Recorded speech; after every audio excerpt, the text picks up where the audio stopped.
E aí, pessoal, beleza? Hoje irei falar sobre princípios da administração pública, mais relações de parentescos, Código Civil, através de resolução de questões. Sem mais delongas, vamos à primeira questão. O artigo 37, caput, aqui houve uma redigitação, mas eu retifiquei. Caput é uma palavra em latim que significa topo, cabeça, ou seja, parte do artigo em si. O artigo tem seus derivados, que são incisos, parágrafos, alíneas. Esse daqui diz respeito ao topo, caput, do artigo 37 da Constituição Federal, indica expressamente a administração pública, direta e indireta, princípios a serem seguidos, a saber, legalidade, impessoalidade, moralidade, publicidade e eficiência, entre outros princípios não elencados no referido artigo. Questão correta. E até fácil. Vamos ver o que diz o artigo 37, caput da Constituição.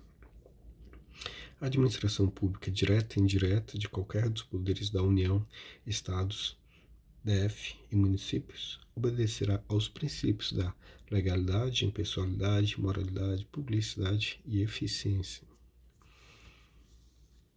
Para você memorizar, o conhecido LIMP, Princípios Expressos da Constituição. LIMP, legalidade, impessoalidade, moralidade, publicidade, eficiência. Por que eu grifei eficiência? Às vezes a banca coloca no lugar de eficiência, eficácia, efetividade, que torna a questão errada. Então, cuidado com essa palavra aqui. E eu trouxe uma curiosidade sobre ela que também é cobrada em prova.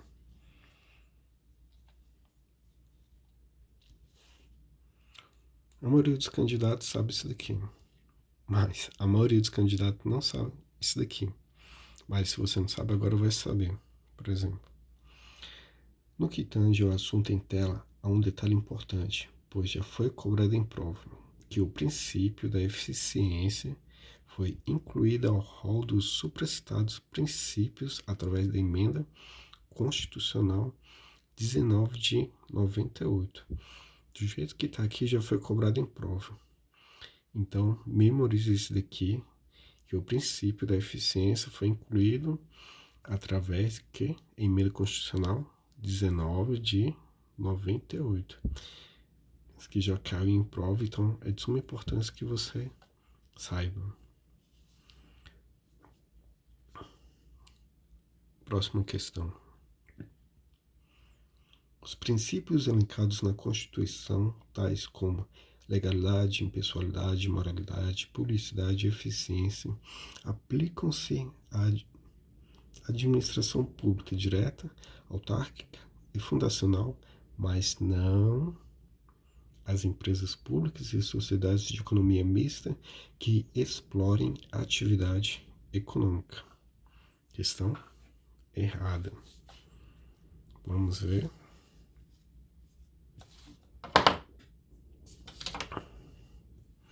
Veja bem, o artigo 37 diz o seguinte: administração pública direta e indireta. Quando diz aqui indireta, é de forma genérica, ou seja, forma global. A administração indireta, que é mesmo? Autarquia, fundação pública, empresas públicas, conhecida como EP, e sociedades de economia mistas, que sem, memorizando, o pessoal costuma memorizar como sem, SEM. Então, é de forma genérica, independente de explorarem atividade econômica ou não. Então, a questão está errada. Então, tem que ter muito cuidado. Por isso que é importante resolver inúmeras questões e procurar entendê-las.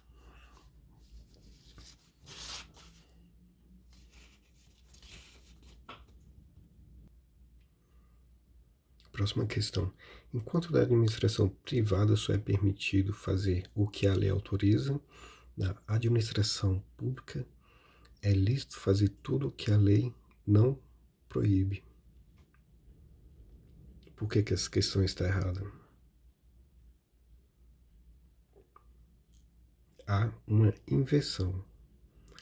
Aqui é a administração pública. Enquanto na administração pública, só é permitido fazer o que a lei autoriza.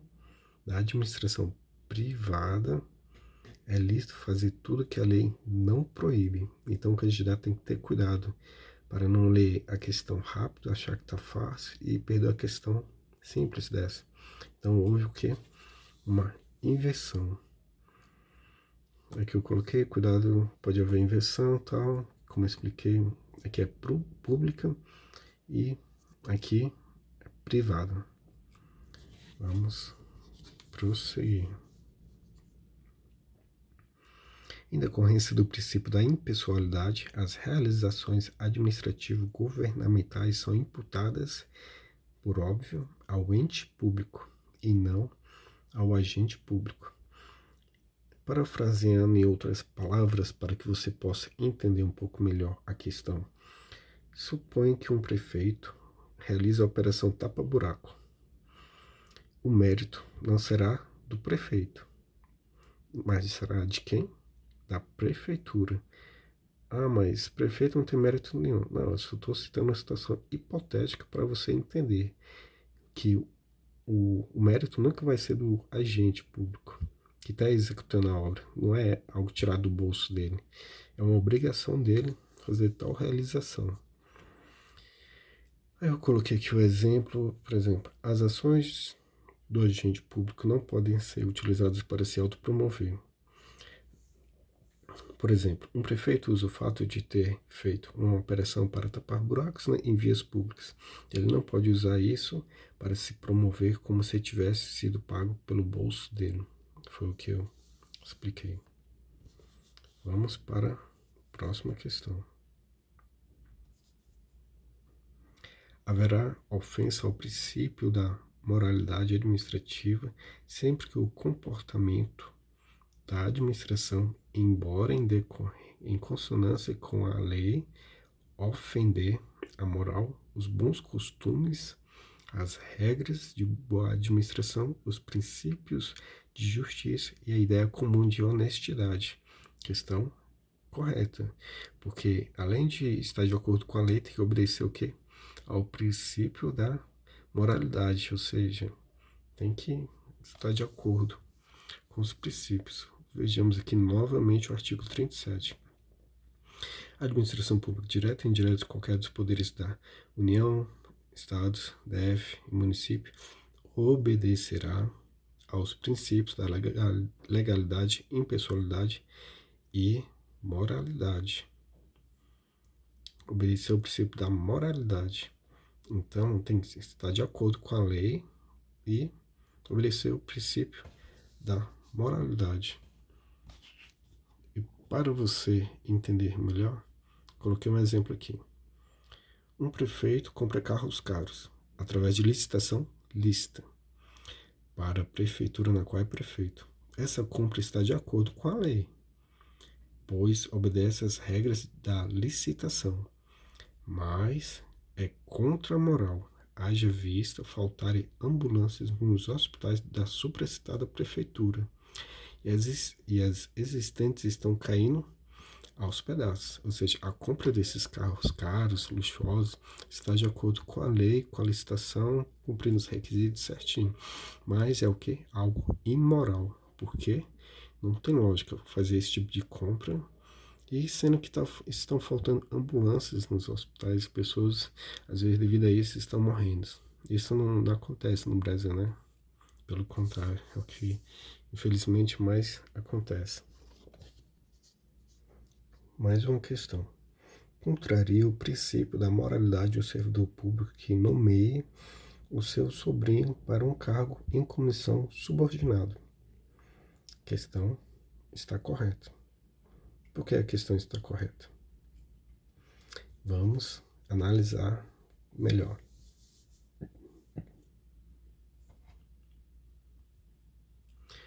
De acordo com o súmula vinculante 13 do STF, a nomeação de cônjuge, companheiro ou parente em linha reta, são 3 situações: linha reta, colateral e por afinidade até o 3º grau. O que acontece? Viola a Constituição Federal. Sobrinho, ele é parente em linha reta, colateral ou por afinidade? E aí? Ele é parente em linha o quê? Colateral.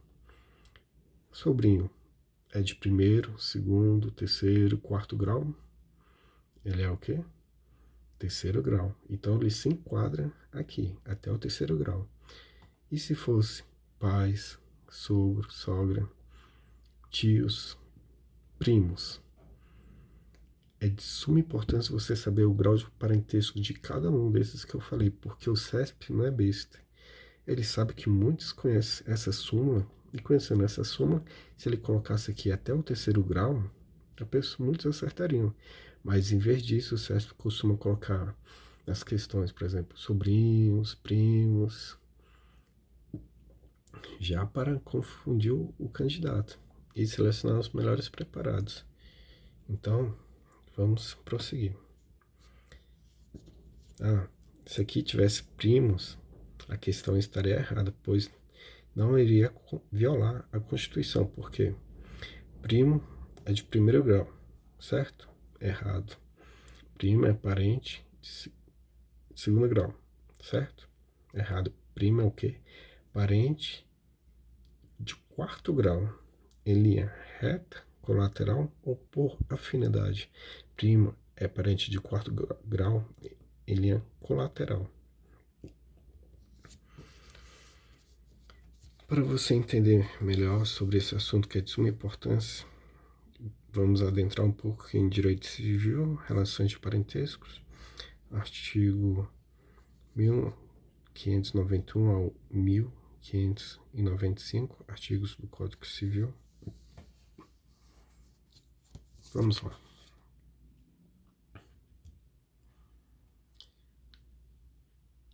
Calma. Suponha que você esteja aqui. Para cima são os ascendentes, para baixo os descendentes. Parente em linha reta são na linha vertical, tanto para cima quanto para baixo. Parentes em linha reta estão na vertical, para cima ou para baixo. E parentes em linha colateral estão na horizontal para o lado. Por exemplo, tios, irmãos, tios, avós, sobrinhos, primos. Então, parente em linha reta para cima ou para baixo. Parentes em linha colateral para o lado. Parentes por afinidade, aqui está você, aqui está o seu cônjuge.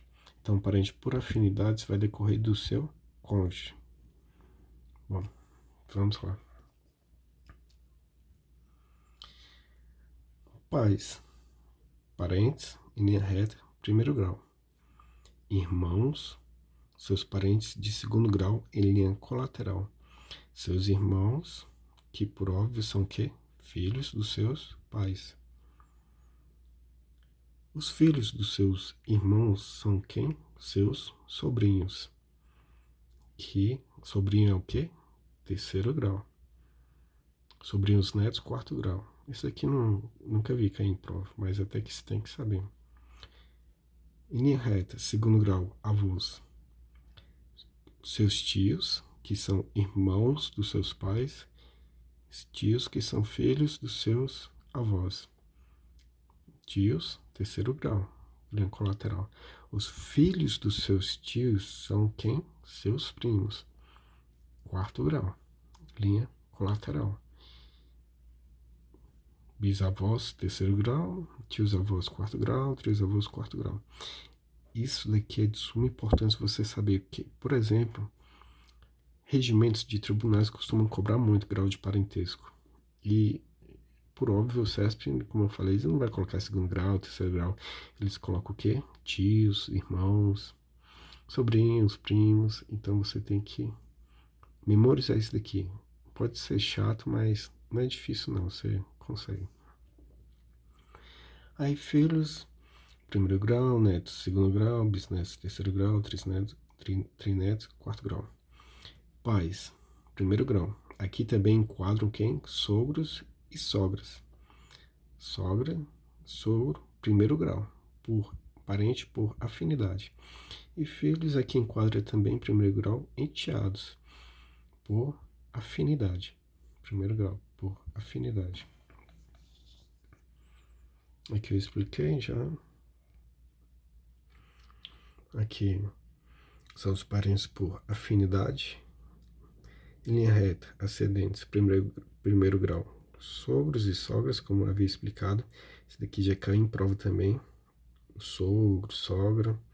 Então, é bom saber. Aí, segundo grau, avós do cônjuge ou companheiro. Terceiro grau, bisavós do cônjuge ou companheiro e tal.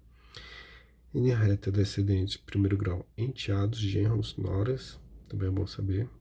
Aí, segundo grau, netos exclusivos do companheiro, tal, bisnetos, tal. E em linha colateral, segundo grau, cunhados. Esse daqui também já vi cair em prova, por afinidade. Depois, terceiro grau, tios, sobrinhos do companheiro, o cônjuge. E eu coloquei essa observação aqui. Apesar de o companheiro ou o cônjuge não ser considerado parente, ambos estão enquadrados na súmula 13 do STF. Curta, se inscreva no canal, bons estudos, mas voltando um pouquinho aqui, você pode perguntar, ué, mas companheiro e cônjuge não é considerado parente? Deixa eu explicar aqui. Calma aí. Por que não é considerado parente? Primeiro grau, segundo grau, porque você está aqui, você não é parente de si mesmo. O cônjuge, ele está na mesma linha que você. Seu cônjuge, ele está na mesma linha que você. Então, ele não é considerado como parente de primeiro grau, segundo grau. Dele vão derivar o quê? Os parentes por afinidade, cunhados, tal, etc. Então, é isso. Espero que você tenha gostado do vídeo. Como eu falei, curta, se inscreva no canal. Bons estudos. É útil para quem está estudando para o concursos, OAB, e estudantes de direito, que às vezes têm dificuldade de entender a relação de parentesco. É isso aí. Bons estudos e fui.